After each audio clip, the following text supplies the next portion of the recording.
संध्या की बात सुनते ही कमला जी ने पूरा घर सर पर उठा लिया। रवि के पापा, सुनते हो? सुन लो अपनी लाडली बहू की बात। आपकी लाडली बहू ने खाना बनाने से इनकार कर दिया। मेरे मायके वाले क्या भूखे लौट जाएंगे? कमला जी की बात सुन शिव शंकर जी मुस्कुरा पड़े और बोले, कमला, जब तुमने उस दिन बहू को बुखार में रसोई में घसीटा था तब तो बड़ी अकड़ में थी। अब भुगतो, अब क्यों रो रही हो? असल में संध्या पिछले 3 दिनों से तेज बुखार से जूझ रही थी। शरीर में इतना दर्द था कि उठना भी मुश्किल हो रहा था। डॉक्टर ने उसे आराम करने को कहा था। और तो और संध्या का पति रवि भी ऑफिस जाते हुए संध्या से बोला, संध्या, तुम आराम करो और माँ की बातों पर ध्यान मत देना, उन्हें बोलने की आदत है। कहते हुए रवि तो ऑफिस चला गया और संध्या कंबल ओढ़कर सो गई कि अचानक ही 2 घंटे बाद संध्या के भाई का फोन आया। उसने कहा, दीदी, पापा तुम्हें देखने के लिए बहुत परेशान हैं, तो मैं पापा को लेकर दोपहर तक आ जाऊंगा। संध्या का मायका दूर था। लगभग आने में 3 घंटे लग जाते थे। संध्या समझ गई थी कि पापा अगर सुबह से नाश्ता करके चलेंगे तो दोपहर आते आते खाने का टाइम हो ही जाएगा। और खाना, अब संध्या के लिए सबसे बड़ी चिंता थी कि खाना कौन बनाएगा, क्योंकि उसके शरीर में तो बिल्कुल भी ताकत नहीं थी। उठने का मन नहीं कर रहा था। ना बुखार कम होता, ना शरीर का दर्द कम होता। बहुत सोचते हुए उसने अपनी सास कमला जी से कहा, माँ जी, पापा और सुनील आ रहे हैं, उनके आने तक खाने का टाइम हो जाएगा। मेरी बिल्कुल भी हिम्मत नहीं हो रही उठने की। अगर आप कुछ देख लेती तो। बेचारी संध्या की बात अभी पूरी भी नहीं हुई थी कि कमला जी मुंह बनाते हुए बोली, बहू देखो, मुझे इस पचड़े में मत पालो। तुम्हारे भैया और पापा आ रहे हैं तो खाना तुम ही बनाओ, मैं तो नहीं बनाऊंगी। पता नहीं कैसा खाना खाते हैं तुम्हारे मायके वाले। अगर कुछ उल्टा सीधा या कम ज़्यादा हो गया तो 4 बातें और सुनने को मिलेगी। इससे अच्छा तो अपना बवाल तुम ही पालो। कहते हुए कमला जी अपने कमरे में चली गई और बेटी को फ़ोन लगाकर 4 चूड़ी चढ़ाकर उसे बताते हुए बोली, अरे बेटा, क्या बताऊं तुझे, जाने आजकल की लड़कियों को कैसे संस्कार देते हैं उनके माँ बाप। छोटी सी बीमारी के नाम पर आजकल की बहुएं तो बस दिन भर लेटी रहती हैं और मायके वाले देखने आए तो उनकी जिम्मेदारी हमारे सर पर लाद देती हैं कि मैं तो बीमार हूँ, आप मायके वालों की सेवा करो, खाना बनाओ, खिलाओ। मैंने भी साफ साफ मना कर दिया कि जाकर खुद बनाओ और खिलाओ। नौकर थोड़े ही हूँ मैं तुम्हारे भाई बाप की जो खाना बनाकर खिलाऊं। कमला जी जानबूझकर इतना तेज तेज बोल रही थी कि संध्या को उनकी एक एक बात सुनाई दे रही थी। सास की बातें सुन संध्या की आंखों में आंसू निकल आए। आंखों से बहते हुए आंसुओं को पोंछते हुए उसने कांपते हाथों से रसोई का दरवाज़ा खोला। बदन का हर जोड़ दर्द कर रहा था, लेकिन उसने चूल्हा जलाया, धीरे धीरे पूड़ियाँ बनाई, आलू की सब्जी तैयार की, रायता और सलाद बनाया। और जब पापा और भाई आए तो उसने दर्द में भी मुस्कुराकर उनका स्वागत किया। किसी को उसकी तकलीफ़ का अंदाज़ा नहीं हुआ सिवाय संध्या के ससुर शिव शंकर जी के। उन्होंने कमला जी से बोला भी, कमला, ये क्या तरीका है? तुम्हें पता है ना कि बहू की तबीयत ठीक नहीं है, उसके मायके से लोग आ रहे हैं, 2 लोगों का खाना तुमसे बनाया नहीं जा रहा। वो बेचारी बीमारी में भी उठकर खाना बना रही है। पति की बात कमला जी के लिए जैसे आग में घी का काम किया हो। तुरंत ही वो शिव शंकर जी के ऊपर चिल्ला पड़ी, कैसी तबीयत खराब है? जरा देखिए जाकर किचन में, एक से एक पकवान बन रहे हैं। कौन सा इंसान बीमारी में इतने पकवान बनाता है भाई बाप के लिए? पकवान बनाने में तो कोई बीमारी उसे दिखाई नहीं दे रही, और हमारे लिए दाल रोटी बनाने में बीमार पड़ जाती है। और जब बीमार ही है, डॉक्टर ने आराम करने को कहा है, तो आराम करे ना। क्या ज़रूरत थी खाना बनाने की? वो लोग चाय पानी पीकर भी तो जा सकते थे। लेकिन नहीं, देखो कैसे एक टांग पर खड़ी होकर आइटम पर आइटम बना रही है महारानी। शिवशंकर जी समझ गए थे कि कमला जी के मुंह लगना बेकार है। उनके पास हर सवाल का जवाब है। कमला जी को समझाना टेढ़ी खीर है। फिलहाल तो शिवशंकर जी के लाख चाहने पर भी कमला जी संध्या का हाथ बटाने नहीं उठी। यहाँ तक कि संध्या के पापा और भैया के आने पर भी उनसे मिलने तक नहीं आई। वो कमरे से बाहर तब तक नहीं निकली जब तक कि वो दोनों चले नहीं गए। संध्या को ये बात बहुत खल गई, लेकिन शिवशंकर जी लगातार संध्या के पापा के साथ बैठे थे। इस बात की संध्या को तसल्ली थी। फिलहाल तो सास की हरकतों से संध्या बुरी तरह से टूट चुकी थी, क्योंकि वो अपने ऊपर तो सब कुछ बर्दाश्त कर लेती, लेकिन अपने मायके और अपने भाई बाप का अपमान शायद ही कोई लड़की बर्दाश्त कर पाए। रात को जब रवि घर आया तो संध्या ने उसे सारी बात बताई और ये कहते हुए रो पड़ी कि रवि, मैं आगे से पापा और भैया को मना कर दूंगी कि वो मेरे यहाँ ना आए। मुझे उनकी बेइज्जती बर्दाश्त नहीं होती। पापा जी ने भी माँ जी को बहुत समझाया, लेकिन माँ जी लाख बुलाने के बावजूद भी कमरे से बाहर नहीं निकली। संध्या की बात सुन रवि कमला जी के पास जाकर कहता है, माँ, ये सब क्या है? क्यों करती हो आप ऐसा? आपको पता है ना कि संध्या की तबीयत ठीक नहीं है। डॉक्टर ने उसे आराम करने के लिए कहा था, फिर भी आपने। रवि इसके आगे और कुछ बोले कि कमला जी खुद ही बोल पड़ी। क्या आपने बेटा?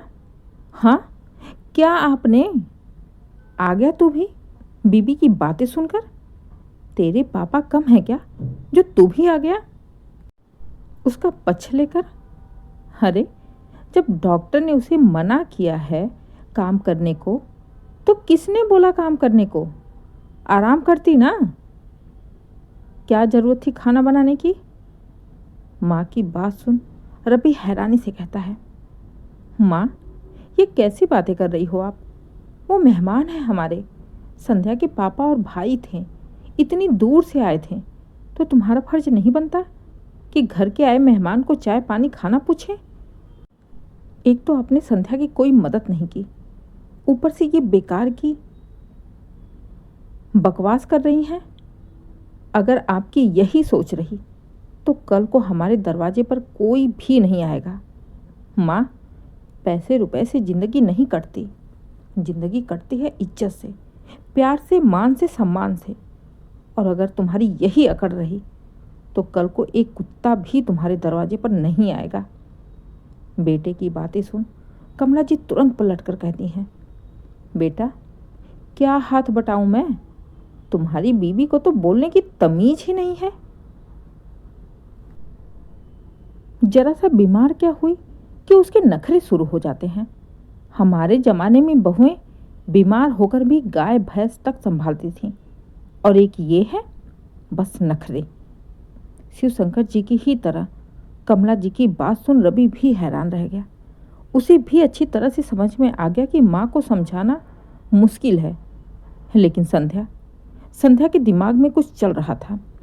इतना तो वो अच्छी तरह से समझ गई थी कि पति और ससुर जी के लाख समझाने पर भी कमला जी समझने वाली नहीं है। अब जो भी करना है उसे ही करना पड़ेगा। कमला जी को समझाना टेढ़ी खीर तो है, लेकिन इतना मुश्किल भी नहीं।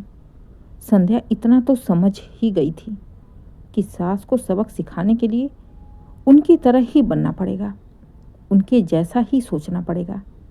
बस फिर क्या था, उसे भी बस एक मौके की तलाश थी, और आखिरकार 1 महीने बाद वो मौका भी आ ही गया, जिसका संध्या को बेसब्री से इंतजार था। एक दिन कमला जी किसी से फ़ोन पर बातें कर रही थीं। बातें करते हुए वो इतना खुश हो रही थी जैसे उन्हें कहीं का खजाना मिल गया हो।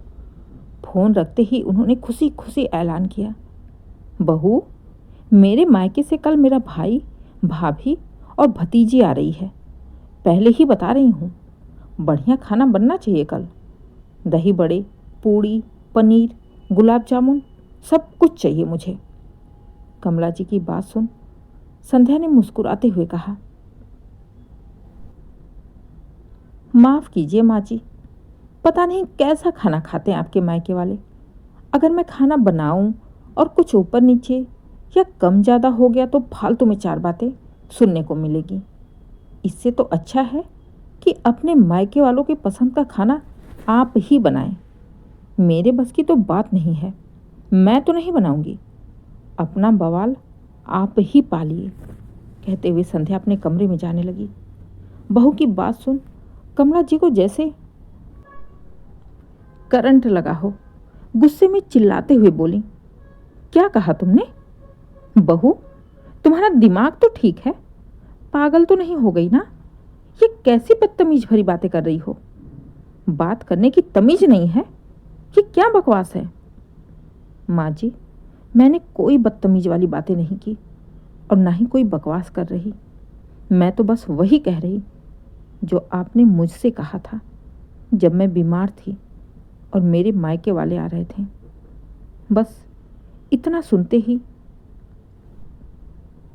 कमला जी ने पूरा घर सर पर उठा लिया। रवि के पापा, सुनते हो? सुन लो अपनी लाडली बहू की बात। आपकी लाडली बहू ने खाना बनाने से इनकार कर दिया। मेरे मायके वाले क्या भूखे पेट लौट जाएंगे? कमला जी की बात सुन शिव शंकर जी मुस्कुरा पड़े और बोले, कमला, जब तुमने उस दिन बहू को बुखार में रसोई में घसीटा था तब तो बड़ी अकड़ में थी। अब भुगतो। तुम जैसी सासों के चलते ही बहुएं विद्रोह करती हैं। बड़ी आई तमीज सिखाने वाली। पति की बातें सुन कमला जी की आंखें भर आई। आज पहली बार ऐसा हुआ था कि बहू के साथ साथ पति ने भी धोखा दे दिया। घर में कोई भी कमला जी की बात सुनने को तैयार ही नहीं था। आखिरकार कमला जी ने तुरंत ऑफिस में रवि को फोन लगाया। उन्हें लगा कि अगर वो रवि को बोलेंगी तो वो संध्या को बोलकर सारा काम करवा देगा। जैसे ही कमला जी ने रवि को फोन लगाकर सारी बातें बताई, रवि ने भी वही जवाब दिया, माँ, मैं इस घर के पछड़े से बहुत दूर रहना चाहता हूँ। मुझे ऑफिस में काम करने दो। तुम जानो तुम्हारी बहू जाने। जैसा करोगी वैसा ही तो पाओगी ना। अब ये छोटी छोटी बातें लेकर मुझे परेशान मत करना। कहते हुए रवि ने भी फोन काट दिया। अब कमला जी के पास कोई ऑप्शन ही नहीं था। 2 घंटे के अंदर में ही उनके भैया भाभी आने वाले थे और घर में कोई भी तैयारी नहीं हुई थी। आखिरकार कमला जी को सोचते हुए अपने आप को बहुत ही शांत करके बड़े ही प्यार से मुस्कुराते हुए एक आखिरी उम्मीद से संध्या से बोली, बहू, कम से कम थोड़ी मदद तो कर दे। सास बहू के रिश्ते का कुछ तो लिहाज कर लो। कमला जी की प्यार भरी मीठी बातें सुन संध्या ने कहा, माँ जी, मैं नौकरानी नहीं हूँ, इंसान हूँ। जिस दिन आपने मेरी तकलीफ को नज़रअंदाज किया था उसी दिन आपने ये अधिकार भी खो दिया। अब सब लोग अपने अपने मायके की जिम्मेदारी खुद उठाएंगे, चाहे सास हो चाहे बहू हो। संध्या की सीधी और टेढ़ी बातें सुन कमला जी ने बड़े ही शांत स्वर में बोला, बहू, मेरी इज्जत का सवाल है, देख लो। सास की बात सुन संध्या ने उनके चेहरे पर बड़े ही ध्यान से देखते हुए कहा, माँ जी, इज्जत उसी की होती है जो दूसरे की इज्जत करता है। आपने मुझे बीमार की हालत में भी बेइज्जत किया था, अब आपकी बारी है। संध्या का जवाब सुनकर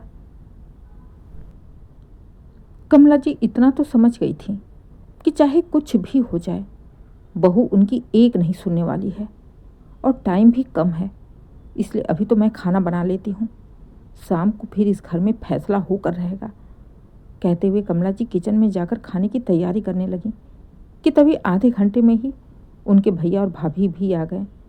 आते ही सबसे पहले उन्हें शिवशंकर जी ही मिले। शिवशंकर जी उन्हें अपने पास बैठाकर बातें करने लगे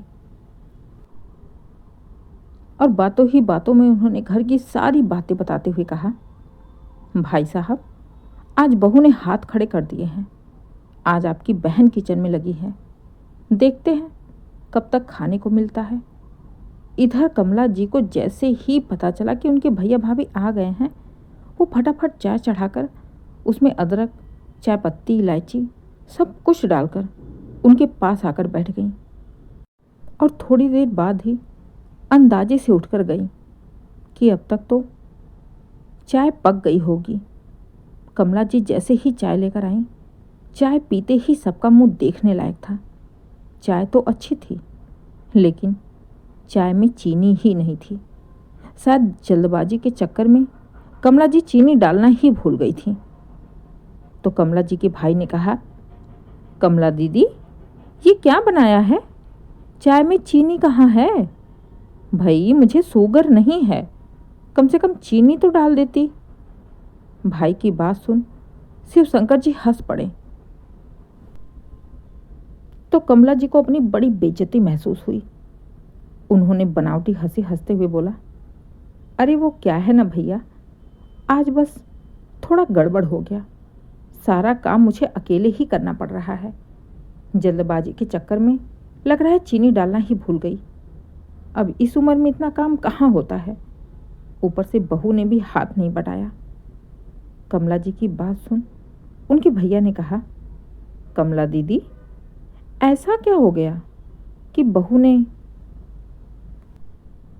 हाथ नहीं बटाया? बहू तो ऐसी नहीं थी। अरे भैया, तुम्हें क्या पता बहू कैसी थी। मैं रहती हूँ ना, मैं भुगत रही हूँ ना उसके साथ।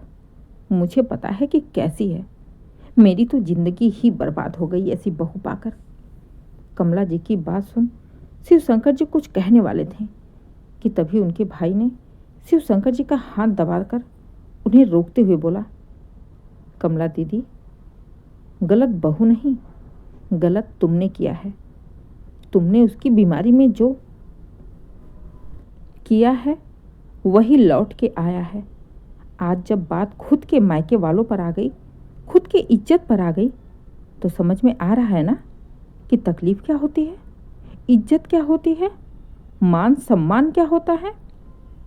दीदी, तुम इस घर की बड़ी हो, वो तुम्हारी बेटी की उम्र की है। माना कि वो घर की बहू है, लेकिन है तो इंसान ही ना। क्या उसे बीमार होने का हक नहीं है? क्या उसे तकलीफ नहीं होती? उसे दुख नहीं होता? वो भी तो हाड़ मांस की ही बनी है ना हमारी तरह। और जितना प्यार तुम अपने मायके वालों से करती हो, उतना ही प्यार हर लड़की अपने मायके वालों से करती है, अपने भाई बाप से करती है। दीदी, अब से भी संभल जाओ, अभी भी वक्त है।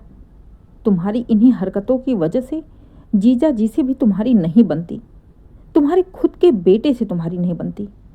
बहू तो खैर पराए घर से आई है, और मैं तो देख, मैं तो तेरा भाई हूं ना। फिर भी मुझे भी तुम्हारी हरकत अच्छी नहीं लग रही।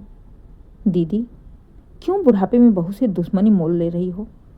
30 दिन तो वो बेचारी सारी सेवा करती ही है ना। एक दिन तुम कर दोगी तो क्या हो जाएगा?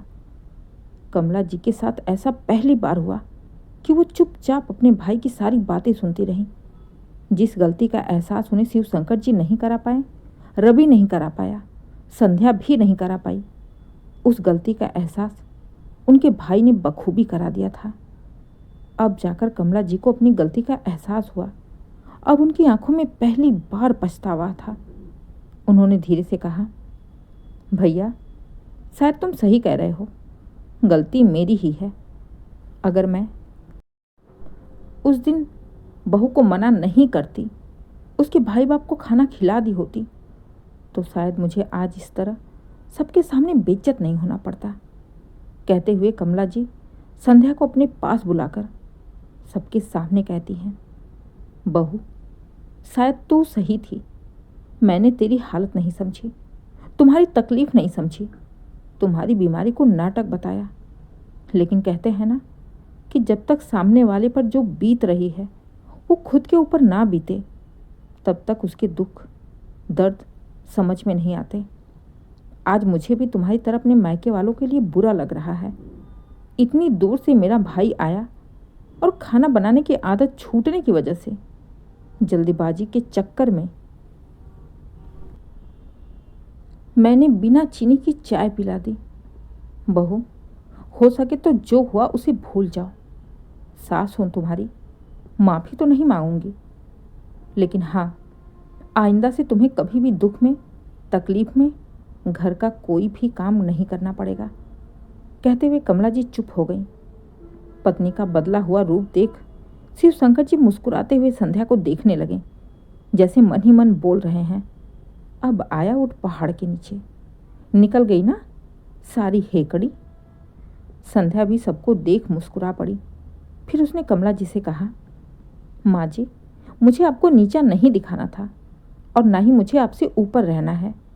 मुझे बस आपको एहसास कराना था कि बहू को भी दुख होता है, तकलीफ होती है, वो भी बीमार पड़ती है। और आपको अगर ये एहसास हो गया तो अब आप आराम से बैठकर अपने भैया और भाभी से बातें करिए। मुझे बस आधा घंटा दीजिए, मैं सबके लिए खाना लगा देती हूँ। कहते हुए संध्या मुस्कुराते हुए किचन में चली गई। उसे अपनी सास को जो सबक सिखाना था वो सिखा चुकी थी और आज के बाद से अब अगर कभी भी संध्या को कोई भी तकलीफ होती या वो बीमार पड़ती तो कमला जी उसे ताने नहीं, दवाइयाँ देती थी।